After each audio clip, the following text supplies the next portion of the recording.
जय श्री राम दोस्तों आज हम डिबेट के अंदर देखने वाले हैं कैसे बीजेपी के नेता आलोक श्रीवास्तव जी ने कैसे कांग्रेस नेता और आम आदमी पार्टी के जितने भी सारे नेता हैं सब के सब अच्छी तरीके से धोते हैं, क्योंकि एक ही बीजेपी नेता है जिन्होंने जमुना को अच्छी तरीके से साफ करने के काम कर रही है। और इस बार में कैसे आलोक श्रीवास्तव जी ने इन दोनों नेताओं को अच्छी तरीके से धोते हैं। दोस्तों आज हम डिबेट के अंदर यही चीज देंगे।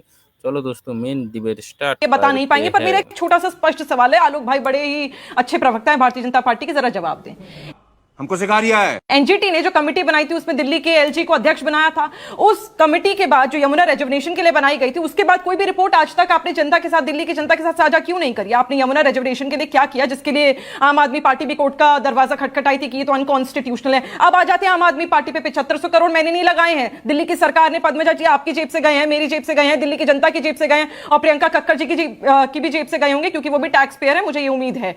तो वो सारा पैसा कहां गया? और उसके बाद ये कह रही है कि हाँ, हमारे दिल्ली के मुख्यमंत्री ने, अरविंद केजरीवाल जी ने ये बात मान ली कि हम कहीं कहीं फेल हो गए हैं, अब आए ना लाइन पे, ये काम नहीं कर पाए कुछ कारणवश। तो 7500 करोड़ कहां गया? क्योंकि यमुना में तो कोई सुधार है नहीं, बद से बदतर हुआ। और इन्होंने, आलोक भाई ने बड़ा स्पष्ट सवाल पूछा था कि शीला जी की सरकार में ऐसा क्या हुआ था कि आप सरकार में बोल रहे हैं विकास हुआ था। तो मेरे भाई, दिल्ली मेट्रो, आप दिल्ली से शायद है नहीं, दिल्ली मेट्रो किसकी सरकार में बनी थी, कब शुरू हुई थी? शीला जी की सरकार में शुरू हुई थी। इंफ्रास्ट्रक्चर 70 से अधिक फ्लाईओवर किसकी सरकार में बने थे? शीला जी की सरकार में बने थे। शायद आप उस समय दिल्ली में थे नहीं। हमको सिखा रिया है। मैं आपको बता दूं, आप एजुकेशन सिस्टम की बात करते हैं, आप मुझे सीधा यह बता दीजिए कि यहां पर एजुकेशन सिस्टम में आम आदमी पार्टी, प्रियंका जी से मेरा सवाल है कि यहां पर जहां 10वीं के बच्चे फेल हो रहे हैं, शीला जी की सरकार में 30% से 90% तक बच्चों का परसेंटेज बढ़ा था 10वीं कक्षा में। और यह हाल है इनका कि ये बच्चों को फेल कर देते हैं, और 9th से ये बच्चों को प्रमोशन ही 10वीं क्लास में तब देते हैं जब इन्हें लगता है बच्चा। निगत अब्बास, ये बताइए मेरे को कि अभी जो राशिद किदवई कह रहे थे ना कि कांग्रेस कुछ खास इंपैक्ट कर नहीं पा रही है, उसकी एक वजह सबसे बड़ी ये तो नहीं है कि आपको केजरीवाल जी की सरकार को हटा करके अपनी सरकार बनानी है, but at the same time आपको लगता है कि बीजेपी को भी अटैक करना है? भाई, बीजेपी को अटैक करके आपकी सरकार तो बनेगी नहीं ना दिल्ली के अंदर। आपका फोकस नहीं है वहां पे कि आप किससे ज्यादा इस वक्त आपको प्रॉब्लम है, भारतीय जनता पार्टी से या आम आदमी पार्टी से? प्रॉब्लम हमें जुमलों से और भ्रष्टाचार से है लगातार। जैसे कि मैंने शुरुआत में कहा कि एक जुमलों की सरकार और एक भ्रष्टाचार की सरकार है। आप देखिए जिस प्रकार ये लोग चूहे बिल्ली की तरह लड़ रहे हैं, वो साफ स्पष्ट हो रहा है कि ये घबराए हुए हैं। और हाल ही में पिछले हफ्ते 10 दिन में जब इन्होंने देखा कि कांग्रेस पार्टी से राहुल गांधी जी हो, प्रियंका गांधी जी हो, जो मजबूती से वो जमीन पर उतरे हैं, लोग जो इतना प्यार उन्हें दे रहे हैं।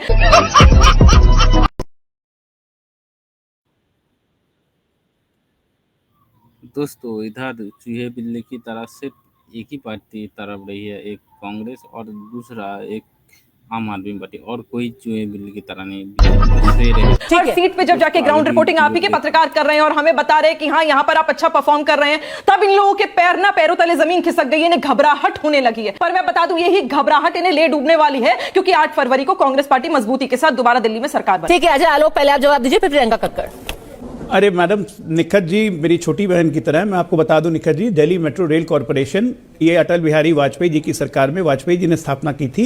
सीट फंड भी वाजपेयी जी ने दिया था, और ये काम 2003 से ही शुरू हुआ था, वाजपेयी जी के कार्यकाल में, यूपीए के कार्यकाल में नहीं। शीला जी का एक पार्ट लगा था। ये सारा काम मेट्रो जहां भी करता है, केंद्र सरकार उसमें मुख्य प्रमोटर होती है, और दिल्ली में सबसे ज्यादा प्रमोटर केंद्र सरकार थी। दिल्ली का हिस्सा मात्र 10% था। आज हुई ना बात। भी जो चौथे फेज का विस्तार हो रहा है, ये नरेंद्र मोदी जी की देन है। एक, इसलिए जानकारी पूरा इकट्ठा करके बैठा कीजिए। सेकेंड थिंग, मैं बहुत शांतिपूर्वक इनको सुन रहा था। आप मुझे बस ये बताइए कि दिल्ली यहाँ पर 2014 के चुनाव में, 13 के चुनाव हारने के बाद 15 के चुनाव में आप लोगों ने, कांग्रेस के नेताओं ने खुलेआम अपने वोटर्स को कहा था कि नहीं, मैं विधानसभा का नाम बताता हूँ, बल्ली मरान, ओखला, संगम विहार, ये सारे 10 विधानसभा क्षेत्रों में आपके नेता खड़े हो के आम आदमी पार्टी को वोट ट्रांसफर करवाए थे कि नहीं, कि ठीक आने दो, आपको बीजेपी को हरा दो।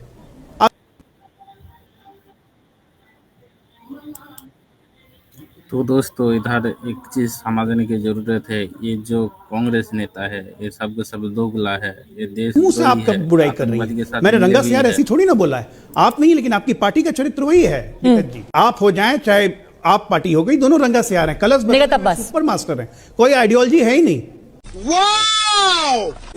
आलोक भाई, लगातार जब आप कश्मीर में गठबंधन में सरकार बना लेते हैं तब तो आपको बड़े अच्छे लगते हैं गठबंधन के। मैं उस बात पे जाना नहीं चाहती, क्योंकि वहां मुझे लगता है कि दिल्ली के मुद्दों से भड़काने और भटकने वाली बात होगी।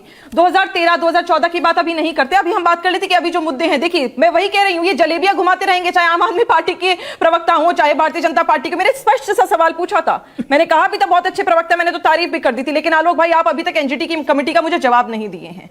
और अब शीला जी की सरकार की जब आप बात करते हैं, आप एजुकेशन मॉडल की बात करते हैं, एजुकेशन में कंप्यूटर किसने लाया, किसने डिजिटल लर्निंग को बढ़ावा देकर स्कूल्स में बढ़ावा दिया है पढ़ाई को। देखिए आप कितनी भी बातें करेंगे, आप सरकार में कभी दिल्ली में ना रहे थे ना आने वाले हैं, पिछले 27-28 सालों से तो है नहीं और ना ही आने वाले। तो मुझे लगता है कि भारतीय जनता पार्टी की सरकार को ये झूठे खोखले वादे करने बंद कर देने चाहिए और मुद्दों पे बात करनी चाहिए जो नेशनल मुद्दे हैं, चाहे वो पोल्यूशन का हो चाहे वो यमुना का हो। एक एजुकेशन पे भी बता दीजिए प्रियंका कक्कर, क्योंकि दोनों कांग्रेस और आज प्रधानमंत्री ने कहा है कि आपका जो पूरा एजुकेशन मॉडल भी है वो सिर्फ आंकड़ों की जादूगरी है।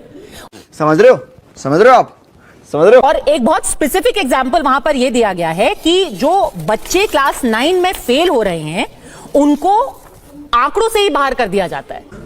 2 मिनट दीजिएगा, पहले और 2 बातें एड्रेस कर दूं। लाइक ऑलवेज बीजेपी ने झूठ बोला, कोई भी चेक कर ले, मेट्रो में 50-50 होती है सेंट्रल गवर्नमेंट और स्टेट गवर्नमेंट की, और ये फिर बोल रहे हैं कि सिर्फ 10% हिस्सा है। 8,000+ करोड़ स्टेट गवर्नमेंट ने दिया है मेट्रो का पिछले 5 सालों में। झूठ मैंने बोला जब फाउंडेशन हुई थी डीएमआरसी की, कर रहे हैं, आज की बात नहीं कह रहा हूं, 2003 की बात कह रहा हूं। झूठ मत बोलो, आप चुप रहो, आप झूठे हो आप, और आप दिखा क्या रहे हो? आप भैया झूठ आपके साथ चिपका हुआ है, हम लोग के साथ झूठ नहीं चिपका हुआ है। आज सुबह झूठ आप हो आलोक जी, आप ना बहुत ही बड़े झूठे हैं। आप नहीं हो, पाप हो आप। ऊपर से झूठे लोग हैं आप, एकदम आम अराजक पार्टी हो आप, और झूठे लोग हैं आप। आज सुबह आम अराजक पार्टी नायडू ने बहुत साफ कहा, दिल्ली को पहले ही पता लगना चाहिए था जब बिजली का तार फंसाते थे चोरी की बिजली लेने के लिए कि आइडियोलॉजी इररिलेवेंट है, चढ़ के सीढ़ी लगा के आइडियोलॉजी इररिलेवेंट है। आपके अलायंस पार्टनर ने आज सुबह कहा, तो बिजली ना सिर्फ देश में दिल्ली में मिलती है 24 घंटा, बिजली छोड़ के बाहर जाके उत्तर प्रदेश में रह लो तो आपको पता चलेगा। 24 घंटे तो बिहार में भी मिलती है बिजली। कहाँ है? 10 घंटे के पावर कहाँ है? बिहार में भी मिलती है 24 घंटे बिजली, जबरदस्ती। बिहार में 24 घंटे बिजली मिलती है, उत्तर प्रदेश में भी मिलती है। आप कहाँ है? क्या बात कर रही हैं? शिक्षा के आंकड़े अरे यार, शिक्षा मत करो। IIT की शिक्षा में पढ़ाया गया था कि शराब बेचूंगा। आपकी सुनो ना, बता रही हूँ अब एक ही बात को रिपीट रिवाइंड कर रही है, नया है बोलने को। मैं अपील कर रही हूँ लोगों से, मैं अपील कर रही हूँ लोगों से, मुझसे सवाल पूछा गया था इसलिए मैं अपील कर रही हूँ लोगों से कि आम आदमी पार्टी के शिक्षा मॉडल पे ही आप वोट देना, ठीक है? ये इनके झूठे जुमलेबाजों के, इन झूठे नेताओं के चक्कर में ना आए, जिन 18 लाख फैमिलीज को उनके वोट की जगह नोट मांगने लगे, के बच्चे, पियोन के बच्चे अंग्रेजी में बात करते हैं। एक अपील तो पद्मजा दिल्ली के मुख्यमंत्री ने भी करी थी, पता है कि अगर मैं यमुना का पानी ना पी पाऊं, यमुना में डुबकी ना लगा पाऊं तो वोट मत देना। ये हुई ना बात। ठीक है, आज प्रियंका जी हम एजुकेशन पे आ गए हैं। आप अपील कर रही है प्रियंका जी कि एजुकेशन मॉडल पर ही दिल्ली वोट करे, तो फिर एक आंकड़ा ये भी है ना कि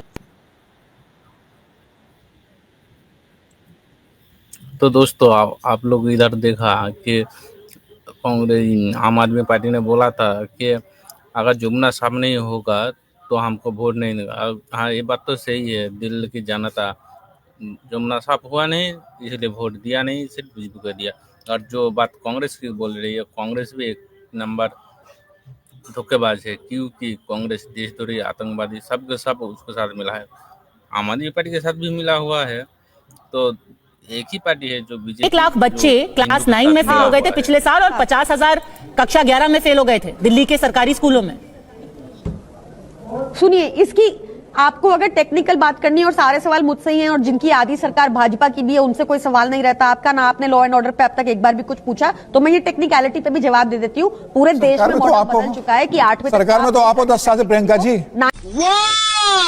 9th में भी आप अगर 9th के भी आप अगर आंकड़े उठा के देखेंगे तो वो भी आप कंपेयर कर लीजिए कांग्रेस गवर्नमेंट से या बीजेपी की किसी गवर्नमेंट से, आपको उनका सच पता चल जाएगा। और डंके की चोट पे कह रही हूँ कि शिक्षा मॉडल पे आप वोट कर देना और कुछ मत देखना। फिर अगर आपको ऐसे लगता है ना, सच तो पता चल गया है। इनको बोलती हूँ कि चैलेंज करके बोले कि यूपी में जो हमने शिक्षा प्रणाली दी, सच पता चल चुका है। आप चैलेंज करके दुनिया को बोलो आपका चाल चेहरा चरित्र सरकारी स्कूल अब आ गया। मजा आया। अच्छा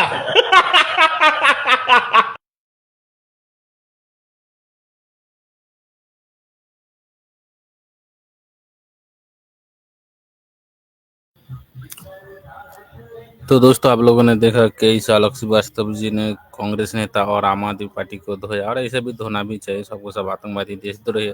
तो दोस्तों आप लोगों का अगर वीडियो अच्छी लगी तो चैनल को सब्सक्राइब करो, वीडियो को लाइक कमेंट शेयर करो। जय हिंद, वंदे मातरम, भारत माता की जय।